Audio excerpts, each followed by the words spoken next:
Hey, my name is PolishLynx. Welcome to Sakura Succubus, episode 3. We are out of the bar, into her office, I think? Not really house. So, yeah. You're quite interesting man, Hiroki. Marin laughs, her eyes half-lit, as she runs her fingers through my hair. She's sitting cross-legged up on the floor, wearing her typical office attire. I meanwhile am lying upon her lap. Lucky bastard, wearing nothing but my underwear. I mean, I didn't need to know that, but still lucky bastard. Under normal circumstances I probably feel exposed, but well, these circumstances are anything no other than normal. I met the famous businesswoman, Wakatsuki Marina, in a small bar on a swanky street. After plying me with a few drinks, she invited me back to her office. But why the office, I wonder? Why exactly the office? Well, whatever. Then, we enjoyed ourselves. By talking, of course. Maybe a bit of strip poker, but not too far. Now my madness has subsided somewhat. I'm beginning to feel the consequence of my actions. My whole body aches as though I've been thrown off the top of the Tokyo Tower, and my head's killing me. At least I can rest it on Marina's delectable thighs. How cute! Dude, I mean, yes, that's one of the greatest pleasures a man can experience, that's true. Marina continues to run her hands through my hair, her voice a light, lilting sing-song. If I put Marina through the ringer, she's emerged from our lovemaking relatively unscathed. It was a game of poker and talking! She doesn't seem at all out of breath, unlike me. In fact, she's even smiling. I guess Marina's forged from pretty tough stuff. Is that a prerequisite if you want to get ahead in the business world? She has far more stamina than I do. I mean, given that we can't go out now, yeah, if you don't have space to work out, you might run out of stamina. Yeah, it will get worse. I blink up at her pretty face, my gaze unfocused. Her visage swims before me and my temples start to pound something fierce. Shit! Yes? Marina, for her part, only smiles. She looks down at me, her bone white hair trailing against my cheek, and says sweetly, "What is it, dear?" I was just wondering, did that feel good for you? You played poker and talked. Come on. You're concerned about my enjoyment? I mean, technically yes. Why wouldn't you? I mean, that's the point in the end. That's the point of all. So the other one feels enjoyment. Yeah, I mean, I was so into it, I didn't really think about it, but that's not fair. I was acting selfish. And yet you lost in that poker game. My, you really are a sweetheart. How conscientious you are. I probably said that incorrectly, whatever. I don't think I'm very sweet. I behaved like an animal earlier. Maybe it, but I quite like that. I am fond of the man who can take charge. For it's much appreciated that you care about me so much. I still don't understand how can you say stuff like this when we are, you know, after a round of poker. To answer your earlier concerns, yes, I enjoyed myself. I haven't had a chance to let off steam like that in a long while. Well, explains why you won every single round of poker. Ah, thank goodness. Marina's gentle reassurances elicit a small sigh of relief. Now that I know she enjoyed herself too, I feel like I can relax. I yawn. Sleep washes over me in waves. My eyelids feel very heavy and it's a struggle to keep my eyes open. I nose my head against her warm lap and close my eyes. My temple is still pounding, but I feel surprisingly at ease with Marina. This might sound weird given everything we just did, but there is something almost motherly about her. I can feel my conscience slipping away. But as I fall into the land of slumber, I swear I can hear Marina's voice, light and sing-song as always. What a charming specimen you are. I was drawn to you by mere curiosity at first, I'll admit, but you've made quite the impression. You're a sweet boy with surprising amount of stamina. And your scent is very, very unique. I've never met a human boy quite like you before. Maybe I'll make you mine. I'm sure that will make Ayu jealous. She's always been so possessive. But don't worry, my cute, precious Hiroki. No matter what happens, I'll always let you rest your weary head on my lap. I'm sold! I don't know about you, but I'm sold on that. Where do I sign the contract? Laughing softly, Marina bows her head. I can feel her warm breath against my cheek, coupled with the softness of her silver hair. Maybe this is all a dream. It doesn't feel real. Reality is starting to slip from my grasp like melting snow. But I'm sure as my breathing evens out and my mind drifts away that I can feel a soft sensation against my lips.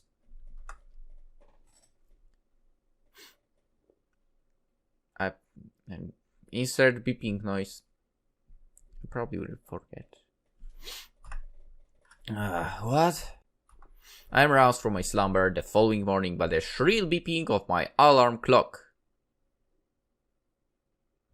Yeah, usually when that happens I turn it off and go back to sleep again. Its teeny cry burrows into every single crevice of my skull. My temple drops, and I groan. My head is killing me. Sadly for me, my alarm clock doesn't seem to understand how under the weather I am. It's nothing but machine, and it's utterly immune to my plight. And insert beeping noises again. The hateful device continues to mock me. I swear it's getting louder with every beep. I mean, you can set it up like this, so... Alright, enough!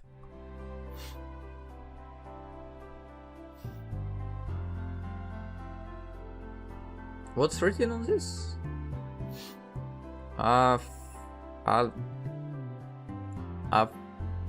have no idea what's written. Algeria? But why?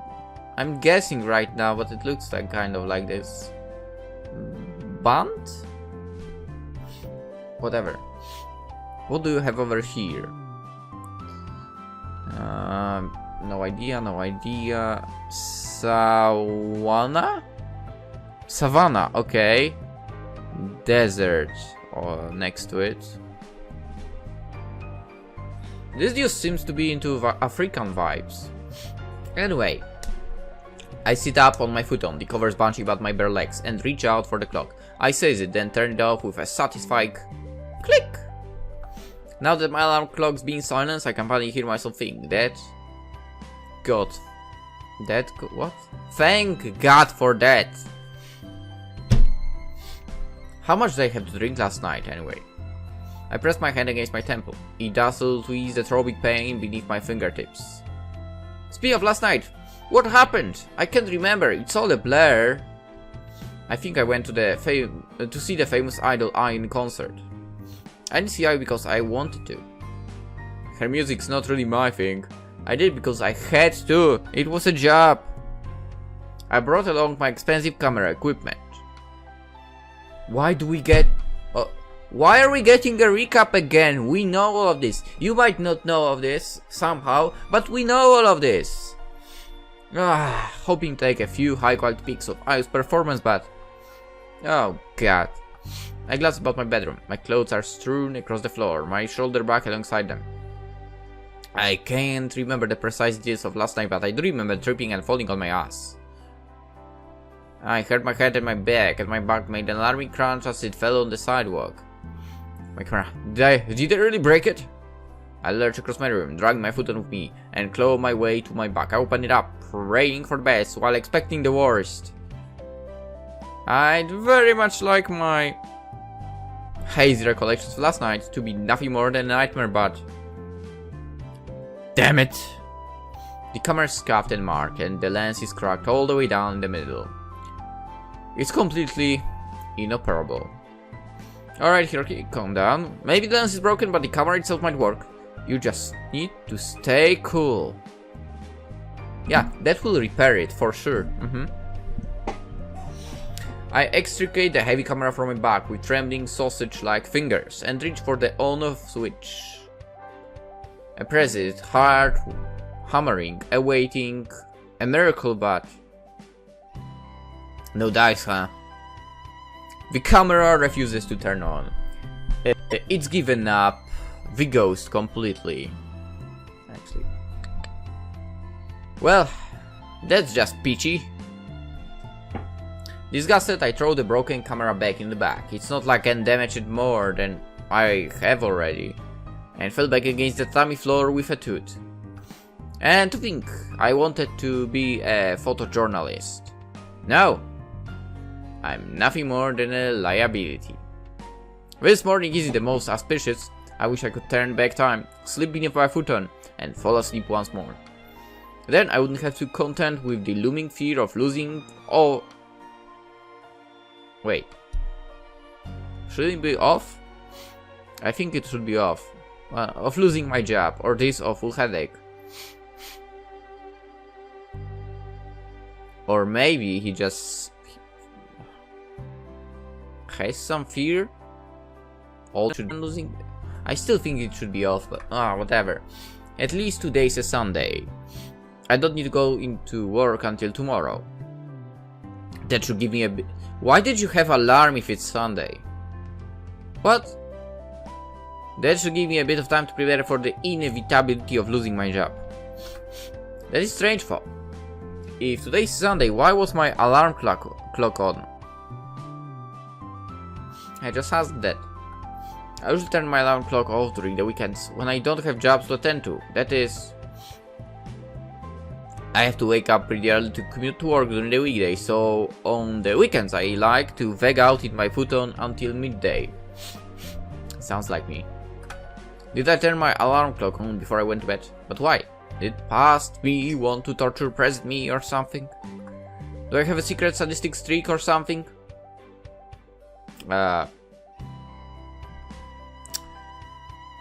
Given Wink Cloud recently, I wouldn't be surprised if you had that.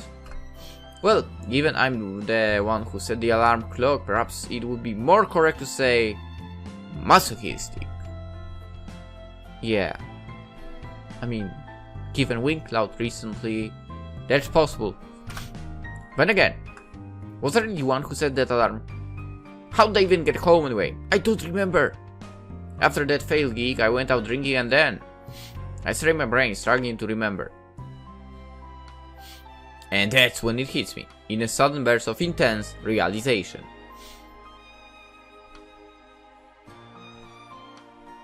Wakatsuki Marina. She invited me back to her office. How could I forget that? I mean, it's impossible. I enjoyed myself with the famous businesswoman, Wakatsuki Marina, in an attempt to forget my sorrows. We played poker, and then I passed out. How then did I end up back in my apartment? I don't get it. Did last night really happen, or? I look around my room, searching for some kind of clue. Fortunately, it doesn't take me long to spot it.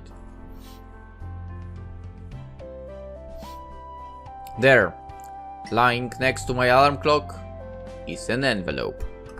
Is that from Marina? I open the envelope, then slide out a pure white sheet of paper that reads Tooth.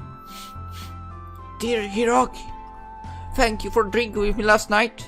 I hope I had a very good time. I hope our dalliances proved to be enjoyable for you too. After you passed out in my office, I asked my chauffeur to drive you back home. I found your address on your business card, which was in your wallet. I hope you can forgive me for looking through something so personal. Ask the chauffeur to set your alarm nice and early so you don't oversleep. You drank a good deal last night and I'm afraid you'll doze the day away if you are given the opportunity. Remember, the early bird catches the worm.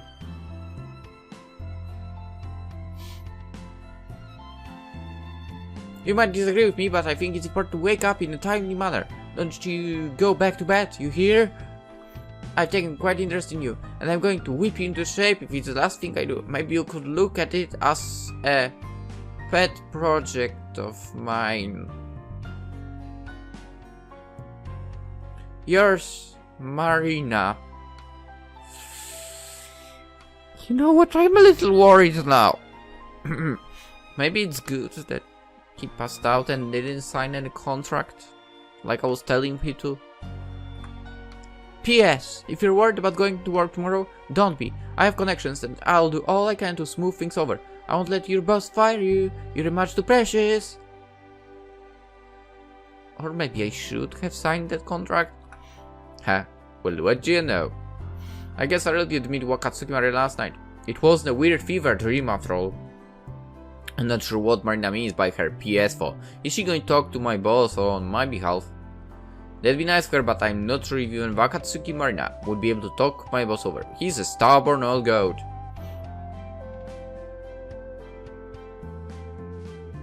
It just hit me. How someone could do that. And I don't like that idea. I should prepare for the worst, just to be sure. Yeah. God, my head's throwing so much it's hard to think. Sorry Marina, but I think I'm going to go back to bed after all. I shove back my foot and drop intelligently against the soft covers. This is too much for me to deal with right now. I'm afraid if I don't get any rest, my brain will explode. My life's starting to feel like something from a TV drama. I just hope whoever's in charge of writing the screenplay of my life will see fit to tone things down a notch come tomorrow. Man, I mean, don't we all think that currently?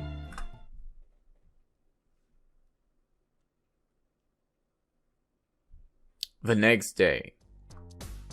Safe! I jump on the train seconds before the automatic doors close. In my haste, I push a couple of businessmen, wielding briefcase to the side, and they toot at me disapprovingly. Sorry, I'm sorry. I apologize to these men. Head bowed as any good youngster should. It's smart to remember one's manners, after all, even on a day like this. It's a Monday morning and the weather is swelteringly hot. I woke up after 6:30, had a shower, ate a hearty breakfast, put on clothes, then head to the train station.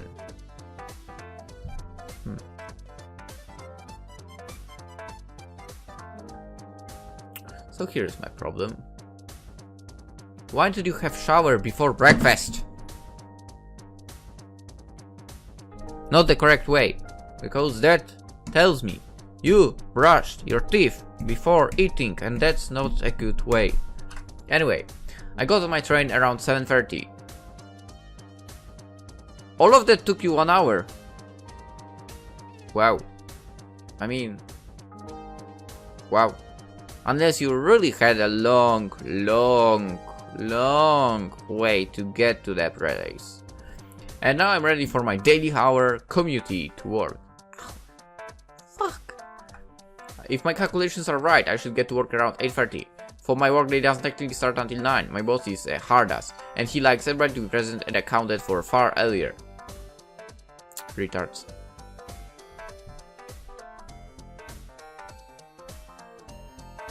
You start at 9, you are at 9. Come on. It'd be nice if I got paid a little extra for coming in half an hour early and staying behind hours. But that's not how the world works. That's how it should work for. Sorry, you don't get paid, you don't arrive early or stay late. Get real, man. That's how you get used.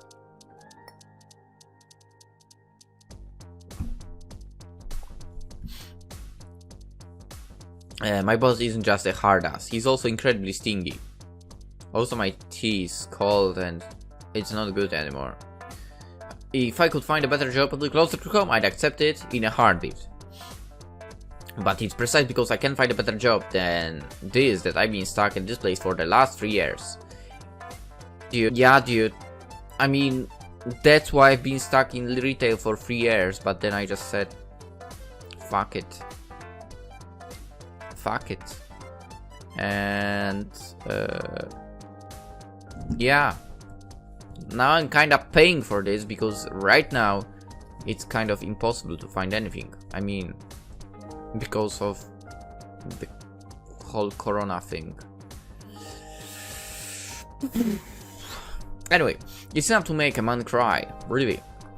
Well, when my boss learns full the extent of my failures over the last weekend, I might not have to worry about this community much longer. Marina said she'd put in a good word to my boss, but I don't know how much weight her assurances will hold. She might be famous, but my boss isn't the sort of person to be swayed by celebrities. The train sways back and forth, rattling down the track. This particular compartment is full to bursting, and I'm being jostled from all sides by grumpy men and women. The train takes a curve, and I slip backwards. I accidentally stand on a businesswoman's foot, and she glowers at me. You're not good at keeping your, body steady, aren't you? Now that I think about it, that's something I used to do with a friend of mine in junior high school, when we were kinda ending lessons early and, there was no bus, so we were using trams instead. And those fuckers are shaky. Super shaky. And we kinda were working on being stable there, basically, so not holding on to anything, and let's see. After some time you really get super steady at this, like ridiculously steady. Sorry, I'm very sorry. I seem to be upsetting everybody today. Talk about losing friends and alienating people. Then again, I was always kinda good at staying steady. Like, even a little bit of, touch while playing football, because that's when I also played football. A bit of touch wouldn't make me fall. Or basically, like, you really would need to slam into me to make me fall, surprisingly. Yeah. Kinda disappointing how you see football nowadays. Where, like, I know, someone breathes on you and people are falling. It's so ridiculous. Anyway, I tried to shuffle away from the woman, but there is nowhere else I can really go. There's barely an inch of free space in the miserable compartment, and my sides being poked and jostled with intrusive elbows. Man, I'm so glad the tram's back in my place when I had to drive them. In them. Weren't like this, really. It's a hot summer's day, and the inside of this overcrowded train feels like a sauna. I already showered once this morning, but I'm sweating already. I hope I don't smell bad. That's why you have deodorants. Time ticks by far too slowly. The train pulls in at a stop, and mercifully a few people get off, including the woman whose foot I stepped on. But probably also a few people get in, right?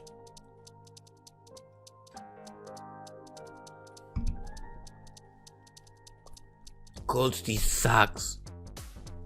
Finally I can breathe. But not for long. A new influx of people get on train. Told ya. More than making up for those who stepped off. Now the compartment's even more crowded than ever. Ooh. A mysterious Catgirl.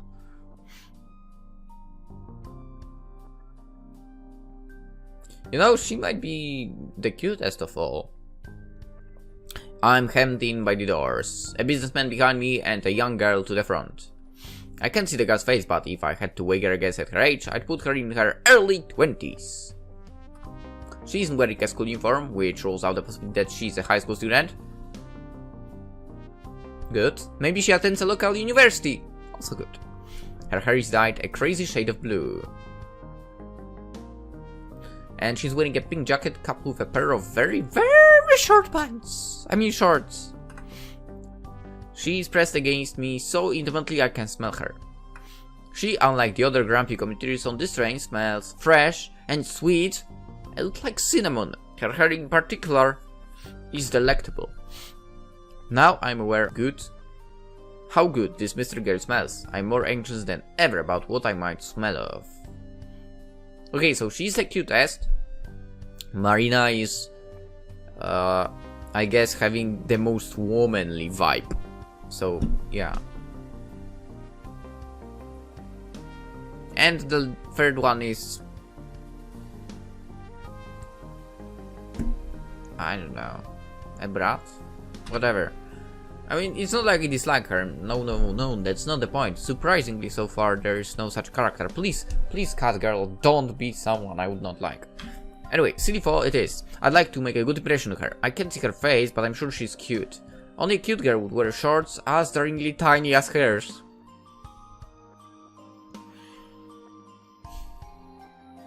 Should we tell him? Should we? No, you know what, Hiroki? I will not destroy the perfect world you are living in. Yeah, I imagine the girl in my head, as I often do during my community's work. But she's in front of you. I mean, it's not like there's anything else I can do. I fashion her with a pair of large eyes, fringed with long lashes and a button nose. She will have pursed lips, pink like cherry blossoms, and 2 sweetly blushing cheeks, and... a nice body. I don't even need to wonder what her body is like because I can feel it pressed against me. It's possible that this could be an honest mistake on the girl's part, but... Now she's moaning! I want to escape before things escape. Why? No. We are not escaping. But that's impossible. The train's too busy. This girl has been trapped and she must know it. How am I gonna wiggle out of this one? Hey, I draw closer to the girl. A risky move, I know. And I bring my lips to her ear. You might not be aware of this, but you, I swallow. You're kind of pressing against me. I hope that this is some sort of misunderstanding. With a bit of luck, the girl will squeak an alarm and back away, her face burning. I'd like to resolve this problem peacefully, without disturbing the people around us, but... I know! The girl replies swiftly, with nary a trace of embarrassment in her tone. Wait, what do you mean you know? I know what I'm doing! And why don't you stop? I don't want to! This is too much fun! Okay, this might be fun for you, making me squirm, but this is really a problem for me. It's a problem? You don't like it?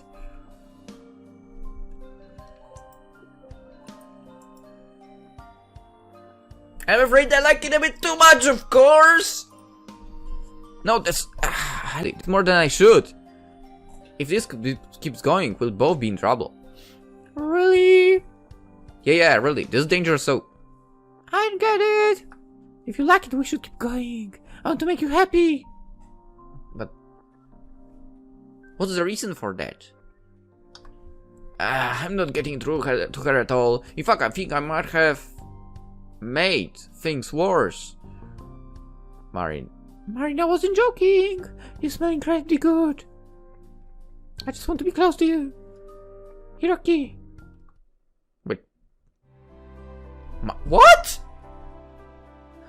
What? I make my way to work, the soles of my shoes slapping against the sidewalk. After the incident on the train, I felt obliged to get off a few stops earlier than usual. I couldn't bring myself to stay on the train. Surrounded by all those good men and women, after everything I've done, it would have been way too embarrassing. What? I gasped for air as I went my way through Tokyo's busy streets. Men and women in business attires thronged about me, and veritable armies of high school students in their crisp, white uniforms chat and giggle excitably. They all look so young and carefree. The girls with their plaited hair and blue plaid skirts, the boys with their sports bags slung over their shoulders and their scuffed black shoes. What I wouldn't give to be a teen again. Yeah, they don't know how easy they have it. Kind of.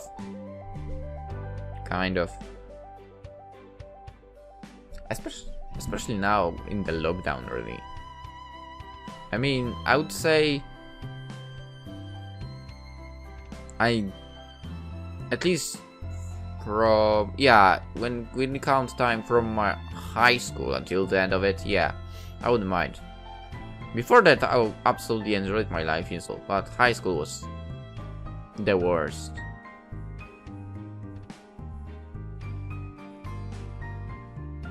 Like, primary school and junior high school, I literally had teachers that I felt like taught me something. And I learned during, you know, school. Plus, I, you know, got along with all the people.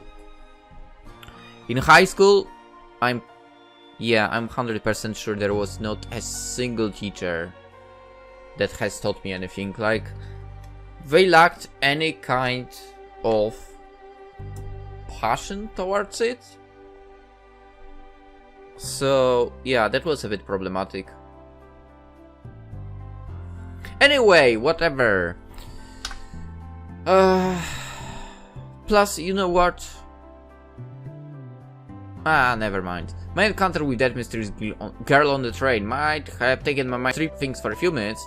Did our liaison truly finished so fast? But now, doubts are starting to catch up with me. It doesn't matter how quickly I walk, I can't outstrip my fears. What am I gonna do when I see my boss? What is he going to say? My head might as well be on a chopping block.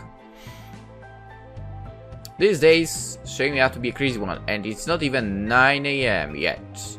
I've only been awake a handful of hours. 2.5 apparently, if I remember correctly. Maybe when I get to work, I'll find my boss has transformed into a cute girl! That's quite a disturbing thought, actually. You know what? Let's not pursue this train of thoughts any longer.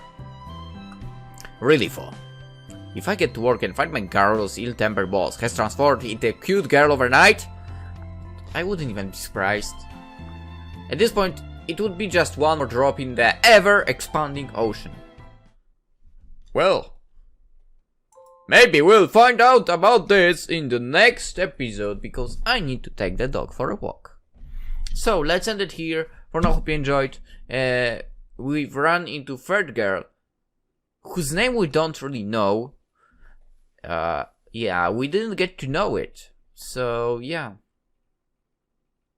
But she's definitely the cutest of the three. Definitely. I mean, the first one, I mean, I was already kind of alerted when I saw twin tails.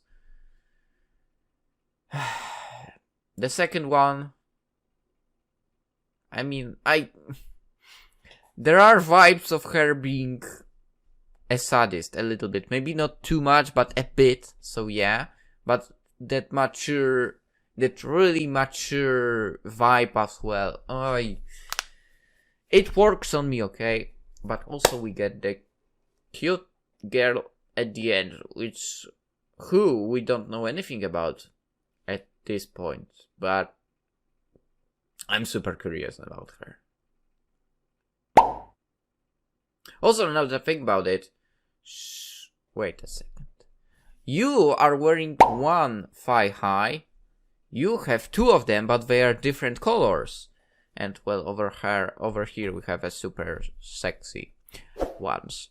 Anyway, let's end it here. Hope you enjoyed. Hope to see you tomorrow as well. Bye bye.